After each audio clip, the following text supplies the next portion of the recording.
Hi friends, அஸ்ஸலாமு அலைக்கும். எல்லாரும் நல்லா இருக்கீங்களா? இன்னைக்கு விரும்பி உணலாம் சேனலில் கம்மன்னு சாம்பார் எப்படி பண்ணுறதுன்னு பார்க்கலாம். குக்கர் எடுத்துக்கோங்க. இல்லை 1 கப் அளவு துவரம் பருப்புக்கு 1 டேபிள் ஸ்பூன் அளவு பாசிப்பருப்பு சேர்த்து பருப்பு வாசனை வர்ற வரைக்கும் வறுத்துக்கலாம். அடுத்து ஆறுனதுக்கு அப்புறமா நம்ம இதில் கொஞ்சம் தண்ணி சேர்த்துட்டு பருப்பை நல்லா அலசிட்டு எடுத்துக்கலாம். அடுத்தது பருப்புக்கு தேவையான அளவு தண்ணி சேர்த்துக்கலாம். இதில் 10 பல் சின்ன வெங்காயம், 5 பல் பூண்டு, 1 பச்சை மிளகாய், கருவேப்பிலை சேர்த்துக்கலாம். 2 தக்காளி கட் பண்ணி சேர்த்துக்கலாம். மல்லித்தலை சேர்த்துக்கலாம்.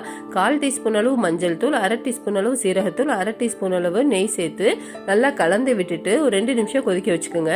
கொதிச்சதுக்கு அப்புறமா நம்ம குக்கர் மூடி போட்டு வெயிட் வச்சு மீடியம் ஃப்ளேமில் 3 விசில் விட்டு எடுத்துக்கலாம். இந்த மாதிரி 2 நிமிஷம் கொதிக்க வச்சு நம்ம வெயிட் வச்சு விசில் விடும்போது நமக்கு பருப்பு பொங்கி பொங்கி வராது. இப்போ பார்த்தீங்க அப்படின்னா பருப்பு நமக்கு நல்லா வெந்திருக்கு. சாம்பாருக்கு பருப்பு இந்த அளவுக்கு வெந்ததுன்னா போதும், ரொம்ப கொலைய விடக்கூடாது. இப்போ இதனால நம்ம கலந்து விட்டுட்டு சாம்பாருக்கு தேவையான காய்கறிகள் எல்லாம் சேர்த்துக்கலாம்.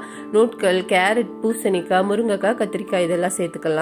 இதெல்லாம் சேர்த்துட்டு நம்ம நல்லா கலந்து விட்டுக்கலாம். சாம்பாருக்கு இந்த மாதிரி காய்கறிகள் சேர்த்து சமைக்கும் போது நமக்கு நல்லா வாசனையா இருக்கும். இப்போ இதுக்கு தேவையான அளவு மசாலா சேர்த்துக்கலாம். 2 டீஸ்பூன் அளவு சாம்பார் தூள், 1 டீஸ்பூன் அளவு மல்லித்தூள், 1/2 டீஸ்பூன் அளவு மிளகாய் தூள், 1 டீஸ்பூன் அளவு உப்பு சேர்த்து கொஞ்சம் தண்ணி சேர்த்து நல்லா கலந்து விட்டுக்கலாம்.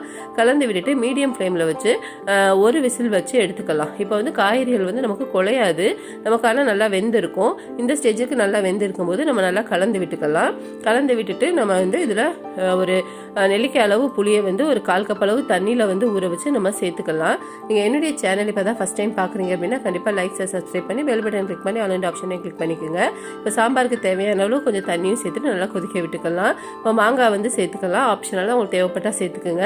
அடுத்தது இதில் ஒரு சின்ன வெள்ளை துண்டு சேர்த்துட்டு நம்ம நல்லா கொதிக்க விட்டுக்கலாம். சாம்பார் எந்த அளவுக்கு கொதிக்க விடுறோமோ அந்த அளவுக்கு நமக்கு வாசமாக இருக்கும். இப்போ சாம்பாரை தாளித்து விட்டுக்கலாம். கடலெண்ணெய் இல்லை நல்லெண்ணெய் இதில் வேணாலும் தாளிச்சுக்கலாம், அப்போ தான் நல்லா வாசமாக இருக்கும். இதில் 1 டீஸ்பூன் அளவு கடுகு உளுந்து சேர்த்துக்குங்க. அடுத்தது 1/2 டீஸ்பூன் அளவு சீரகம், 1/4 டீஸ்பூன் அளவு வெந்தயம் சேர்த்துக்கலாம். 1 காஞ்ச மிளகாய் சேர்த்துக்கலாம். 5 சின்ன வெங்காயத்தை நல்லா கட் பண்ணி சேர்த்துக்குங்க. 1 பச்சை மிளகாய், கருவேப்பிலை சேர்த்துக்கலாம். 1/2 டீஸ்பூன் அளவு பெருங்காயத்தூள் சேர்த்துட்டு நல்லா செவக்க பொரிஞ்சு வந்ததுக்கு அப்புறமா இதை நம்ம சாம்பாரில் சேர்த்து நல்லா கலந்து விட்டுக்கலாம். கலந்து விட்டுட்டு இன்னும் ஒரு 2 நிமிஷம் கொதிக்க விடுங்க. கொதிக்க வச்சுட்டு நம்ம இதில் மல்லித்தலை சேர்த்து இறக்கணும் அப்படின்னா கமகமன்னு நமக்கு சாம்பார் ரெடி ஆயிரும்.